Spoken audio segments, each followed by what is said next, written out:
Не шарлотка единой, как говорится. Друзья, сегодня хочу поделиться с вами очень универсальным, быстрым рецептом яблочного пирога. Готовится быстрее любой привычной шарлотки. Правда, не всякая шарлотка требует чистки яблок от кожуры, но в этом рецепте стоит уделить этому внимание и почистить все яблоки, чтобы пирог получился нежный. Рецепт как-никак все-таки французский, поэтому нюансы важны. Потом я все яблоки нарезаю тонко с помощью мандолины, но можно сделать это просто ножом.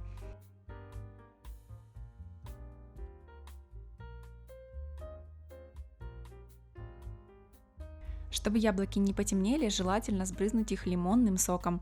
И это очень классный вариант для яблок, которые не имеют достаточно кислинки. Аккуратно все перемешиваю и накрываю тарелкой, чтобы было меньше доступа кислорода. А пока можно приготовить тесто. В миске соединяю 3 яйца и сахар.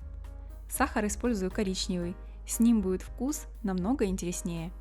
Но если нет коричневого сахара, смело заменяйте его белым. Просто взбиваю яйца с сахаром обычным ручным венчиком. Миксер использовать не нужно.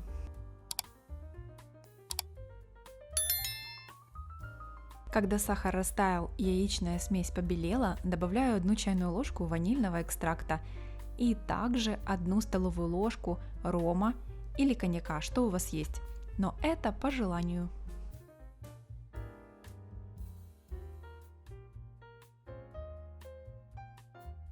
Потом добавляю охлажденное растопленное сливочное масло. Рекомендую использовать масло не меньше 82% жирности. Качество масла облагородит вкус вашего пирога.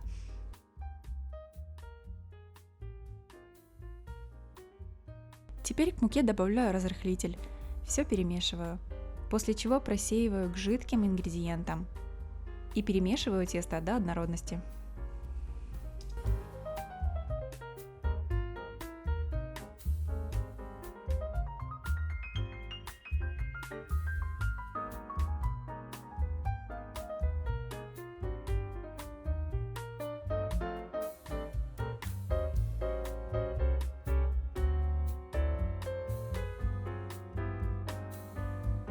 И вот какое идеально гладкое тесто получилось обычным ручным венчиком, без миксера.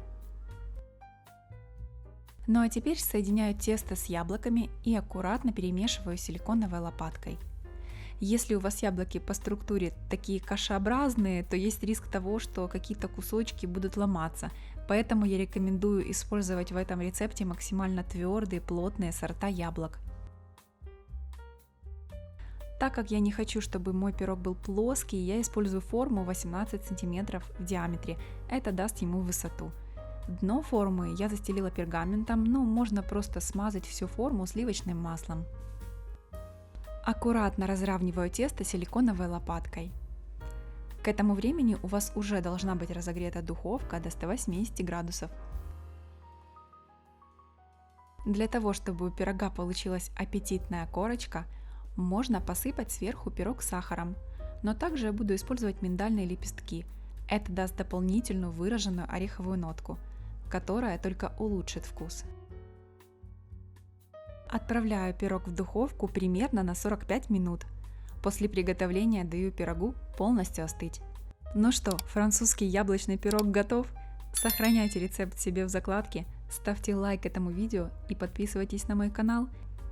Обязательно приготовьте этот пирог. Уверена, он вам понравится.